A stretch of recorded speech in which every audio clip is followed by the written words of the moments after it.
Hey guys, welcome back to TechMan. Today, let me show you how to get dragon pepper and grow a garden. Trying to get the dragon pepper and grow a garden. It's one of the rarest seeds and only comes from the crafter seed pack, which has 0.5% drop chance.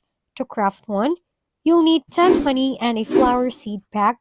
You can get honey by using the honey compressor. Just feed it in any pollinated plant that weighs at least 10 kilograms. As for the flower seed pack, it was part of an old event, but is still available in the Harvest Point shop. Just scroll through the rarer packs, you'll find it eventually. And once you've got both items, craft a crafter seed pack and hope for the best. With the new Fruit Dump update, you can grind a solo much easier, or team up with friends if you prefer. It takes a bit of work, but unlocking the dragon pepper is totally worth the grind.